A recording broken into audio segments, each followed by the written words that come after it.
Hey guys, welcome back to the Mind of Brandon, and welcome back to another Tuesday Tangent. As indicated by the title of this video, I'm going to be talking about how to pay for universal basic income. Now, for anyone who might never have even heard of the concept of universal basic income, also known as UBI, well, basically that's a system where the state, on some level or another, pays for your cost of living. There's, of course, a variety of different ways it can go about doing this. So it can pay you a small amount of money on a monthly basis, or it can give you a large amount of money on a yearly basis. It can cover a small part of your cost of living, or it can pick up a large chunk of it. So maybe it gives you enough money each month to pay for food costs, but doesn't necessarily pay you enough to pick up rent. Or maybe it does give you enough money to pay rent each month, but not enough to pay for food as well. Or maybe it is enough for both food and rent. Maybe it's enough for more than that. Maybe it can buy you food, clothing, shelter, medicine, education, transportation, entertainment, plumbing, electricity, right? Maybe you can buy a bunch of stuff. The point is, there's quite an array of different kinds of approaches we can take to this whole UBI thing, and depending on the kind of approach we take can make the difference of whether you even need a job or not to bring in more money to stack on top of what you get from UBI. That said, there are parts of the world that do have some kind of UBI system in place, and there are, of course, people who would like to have such a system in place here in the United States. I personally think that would be great if I didn't have to worry about ever finding a job again. Being able to just do YouTube videos to have an extra source of income coming in on top of the UBI payments. But of course, one of the questions this raises is, if the state is paying for our cost of living, where does the state get that money? And what some people have suggested is that we just have rich people pay higher taxes, and so we just use that to pay for the UBI. I personally hate this idea. I mean, I love the idea of UBI, but I don't like the idea of making rich people pay higher taxes to support us. But this idea that we can have rich people pay for it by having them just pay higher taxes, part of where we get that idea is from the mentality that we can't create new money, right? There's a finite amount of money that exists, so the only way to pay for this is by taking existing money and to move it, to transfer it from there to there. And I think that this is actually a pretty narrow, short-sighted way of looking at the situation. Do these people think that money has just always existed? It hasn't. We can pinpoint a particular time in history when it was first invented. And we've, of course, created all sorts of new money ever since then. Whether we're taking a piece of paper, putting some drawings on it and saying it's money, or we take a piece of copper, put some etchings on it and say it's money. Or, of course, what we're doing a lot in the modern day is we put some digits in a computer database and we say it's money. Most of the money in circulation right now, the vast majority of it, is in a digital form. And this is great because it makes it really easy to fund something like UBI. As long as we pass some legislation saying it's okay to do so, all we got to do is, have some computer database that has, digits put into it that represents money, and then you just send it off to this person's, bank account, that person's, right? Just send it out all over the place. You can even have it just set on refresh so that it never runs out of money.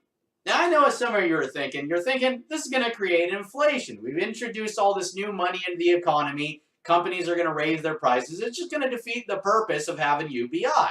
Now, that's a perfectly reasonable concern, but there's ways around that. This isn't necessarily the only example, but the first most obvious thing that occurs to me is that we can actually make it illegal for companies to raise prices.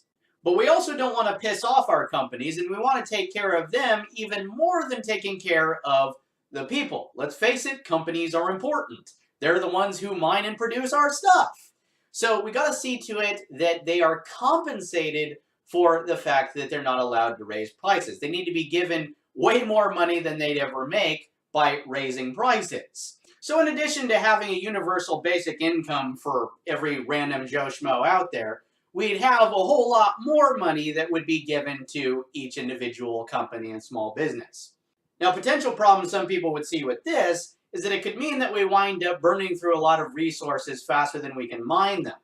Another potential problem would be that it would lead to a lot of environmental damage, relying on resources that are destructive to the planet. The good news is, once again, there's a way around this. We can actually make it illegal for them to use resources that are damaging to the environment.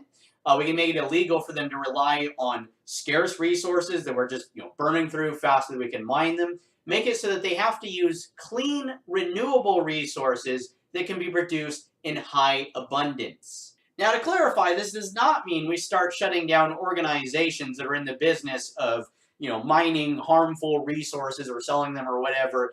It just means that they're told to use different kinds of resources. So the oil company might just have to start using a different kind of oil, like maybe one of the ones that grows on trees, which can be mass-produced in high abundance.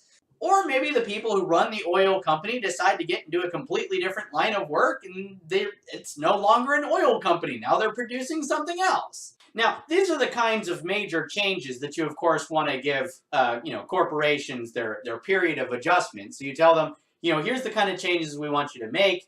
Now you have time to prepare for those changes before the laws start affecting you, basically. That being said, a man-made law has never been a perfect solution. Laws do get broken, so we are going to have to make sure that we have repercussions in mind for when this inevitably happens every now and then. So maybe someone gets fired, or maybe a company loses its funding, or maybe a company might even get shut down. We'll try to avoid that as much as possible. But if they're destroying the environment, then maybe that's the best thing to do. So we are talking about a system that no longer burns ozone-depleting fossil fuels, no longer relies on petroleum or deforestation. We use clean, renewable resources as alternatives to all that. Resources that can be produced in mass abundance. Now, another concern we can expect people to have with this system where you just create all this new money and just, give it out to everyone, is that, people will start quitting their jobs. And so, if we might wind up in a situation where everyone quits their jobs and nothing gets done. It all just falls apart, just winds up being a total disaster, right? Well, so far that hasn't been a problem for existing UBI systems. But then again, I'm not necessarily proposing the same kind of UBI system. So honestly, I do think that a lot of people would quit their jobs. If people have like really crappy jobs, like flipping burgers, working checkout line, making pizzas, something like that, right? Those are the kinds of jobs I fully expect people to be like, if I have a choice between doing this crap the rest of my life and just living off of universal basic income, I'm going to pick living off of universal basic income, right? So you can expect some people to quit their jobs, but there's always those other people that got way better jobs, jobs that are basically their mission, their passion, their purpose in life, something like that. And there's always going to be people who aren't satisfied with just a basic income. They want more, right? They want to be able to travel the world. They want to buy expensive houses, expensive vehicles. They want to go to expensive restaurants, go on these extravagant vacations. Maybe they want to buy expensive strippers and prostitutes and drugs and alcohol and cigarettes. Yeah, you can come up with plenty of incentive that people might have to make additional money on top of their UBI. But since anyone who's working those really crappy jobs just might quit those jobs, we do need to have a plan in mind for how to adapt to that situation. And so basically, we want to make sure that we provide funding to the corporations to be able to automate those jobs. So we basically just automate all the jobs that nobody wants to do.